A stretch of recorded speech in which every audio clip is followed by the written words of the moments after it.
নমস্কার বন্ধুরা, আজকের রেসিপি হচ্ছে তুলাই পাঞ্জি চালের সুন্দর গরম গরম খিচুড়ি। বাই দ্য ওয়ে, আমি সন্দীপন, আমার রান্নাঘর সন্দীপনের রান্নাঘরে তোমাদের সবাইকে স্বাগত। তো আজকে কীভাবে বানালাম তুলাই পাঞ্জি চালের খিচুড়ি দেখে নাও।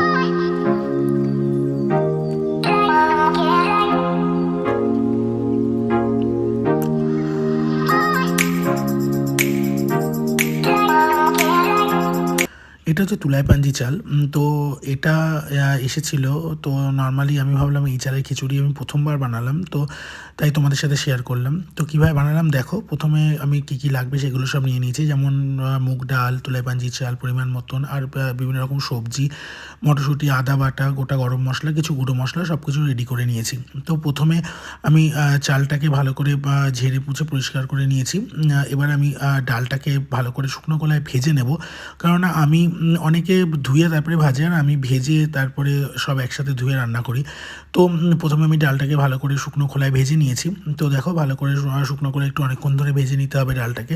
ডালটা সুন্দর কালার চলে আসবে, বেশ সুন্দর লাগে, টেস্ট লাগে খেতে। তো দেখো, ডালের সুন্দর কালার চলে এসছে, আমার ডাল ভাজা প্রায় কমপ্লিট। এরপরে আমি ডাল আর চালটাকে ভালো করে ধুয়ে নেবো একসাথে। তো আমি এইভাবে খিচুড়ি রান্না করি, তোমরা এইভাবে একবার করে দেখতে পারো, খুব সুন্দর লাগে খেতে। তো ডালটা ভাজা হওয়ার পরে আমি চালের উপরে ডালটা ঢেলে দিয়েছি এবং সেটাকে ভালো করে ধুয়ে নেব। এরপরে আমি রীতিমতন একটা কড়াইতে, কড়াই না, আমি হাঁড়িতেই রান্না করেছি। হাঁড়িতে একটুখানি পরিমাণ মতন তেল নিয়ে আমি গোটা গরম মশলা, তেজপাতা, শুকনো লঙ্কা এবং গোটা জিরে সব কিছু ফোড়নে দিয়ে দিয়েছি। এবার ফোড়নে দেওয়ার পর ফোড়নটা একটুখানি নাড়িয়ে আসে, মানে একটা স্মেল ছাড়লে, সুন্দরভাবে ভাজা ভাজা হয়ে আসলে আমি তাতে দিয়ে দেবো পরিমাণ মতন আদা বাটা। তো আদা বাটা দিয়ে দেখো, আমি পরিমাণ মতো আদা বাটা দিয়ে দিয়েছি। আদা বাটা দিয়ে ভালো করে মশলাটাকে কষিয়ে নেবো অল্প জল দিয়ে, কারণ আদার যে কাঁচা গন্ধটা সেটা চলে যাবে, সেই পর্যন্ত কষাতে হবে। যতক্ষণ না তেল না ছাড়ে, আদাটা ভাজা ভাজা হয়ে আসবে, ততক্ষণ পর্যন্ত ওয়েট করতে হবে আমাদের। তো এরপরে আমি দিয়ে দিয়েছিলাম টমেটো কুচি। তো টমেটো কুচিগুলো দিয়ে ভালো করে নাড়াচাড়া করে আমি যে গুঁড়ো মশলাগুলো ইউজ করেছিলাম, যেমন জিরের গুঁড়ো, হলুদ গুঁড়ো, কাশ্মীরি রেড চিলি পাউডার, সব কিছু মশলাগুলো দিয়ে সামান্য জল দিয়ে ভালো করে মশলাটাকে কষিয়ে নেব। তো মশলাটাকে কষানো হচ্ছে সবথেকে জরুরি, কারণ মশলাটা কষালে যত কাঁচা গন্ধটা চলে যাবে, তত খেতে খিচুড়িটার টেস্ট হবে। এখনই বেশ সুন্দর গন্ধ বেরিয়েছে, মানে মানে অসাধারণ একটা সুন্দর গন্ধ বেরিয়েছে। আর তোমরা একবার এই চালের খিচুড়ি বানিয়ে দেখতে পারো, খুব সুন্দর হয় খিচুড়িটা খেতে।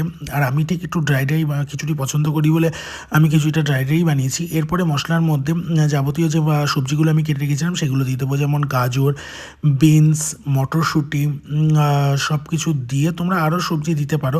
আমি এই তিনটে সবজি দিয়েছি, দিয়ে ভালো করে মশলাটার মধ্যে ভালো করে কষিয়ে নিতে হবে, যেন সবজিগুলো প্রায় ভাজা ভাজা হয়ে আসে এবং মশলার মধ্যে সুন্দরভাবে কষে যায়। এরপরে আমি যে চাল আর ডালটা ধুয়ে রেখেছিলাম সেটা আমি সুন্দরভাবে দিয়ে আমি এবার ভালোভাবে চাল আর ডালটাকে মশলার সাথে ভাজবো।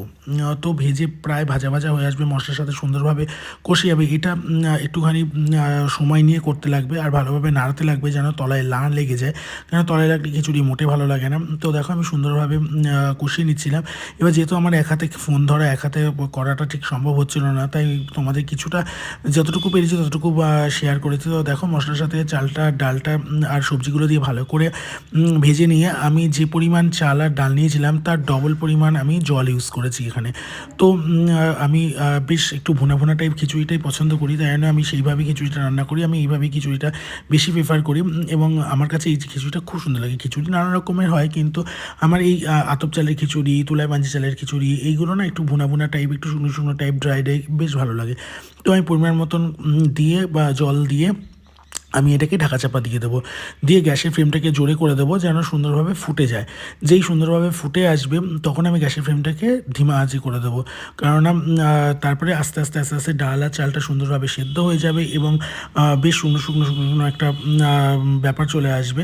তো দেখো, এটা সুন্দরভাবে ফুটে গেছে। আমি গ্যাসের ফ্লেমটাকে, প্রায় জলটা অনেকটা মরে গেছে, আমি এটা গ্যাসের ফ্লেমটাকে আস্তে করে আবার ঢাকা চাপা দিয়ে দেবো। এবার আস্তে আস্তে আস্তে আস্তে খিচুড়িটা পুরো কমপ্লিট হয়ে যাবে।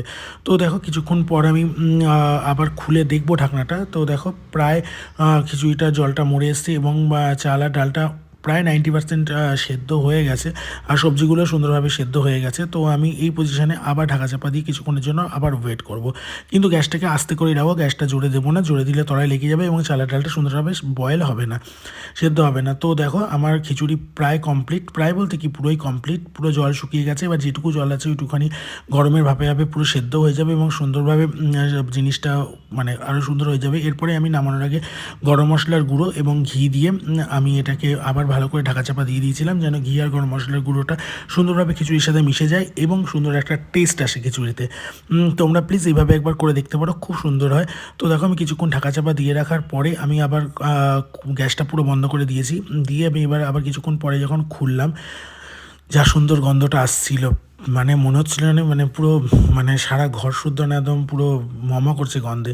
এবার আমি একটা সার্ভিং বলে খিচুড়িটাকে সার্ভ করে দিয়েছিলাম, তার সাথে দিয়েছিলাম পাঁপড় ভাজার ওপরে একটু ঘি ছড়িয়ে এইভাবে সার্ভ করেছিলাম। তো তোমরা ঠিক এইভাবে রান্না করে খেতে পারো। তুলাই পাঞ্জির খিচুড়ি হোক, তুলাই পাঞ্জি চালের খিচুড়ি হোক, বা গোবিন্দভোগ চালের খিচুড়ি হোক, বা আতপ চালের খিচুড়ি হোক, ঠিক এইভাবে রান্না করে খেতে পারো, খুব সুন্দর লাগে খেতে। তো যাই হোক, তোমরা কেমন লাগলো ভিডিওটা জানিও, যদি ভালো লেগে থাকে লাইক করো, কমেন্ট করো এবং সাবস্ক্রাইব করো, পেজটাকে ফলো করে দিও। তোমরা এইভাবে পাশে থেকো, তোমরা পাশে থাকলে আমি নতুন নতুন ভিডিওও দেখাতে পারবো। তো আজকের মতন ভিডিওটা এখানেই শেষ করছি, কেননা আবার নতুন করে ভিডিও আসার অপেক্ষা তোমরা করো। আমি জানি তোমরা ভালোবাসো আমার ভিডিও দেখতে। তো আশা করি তোমরা কী ধরনের ভিডিও দেখতে চাও বা কী ধরনের রান্না তোমরা দেখতে চাও, তোমরা প্লিজ কমেন্টের মাধ্যমে জানিও।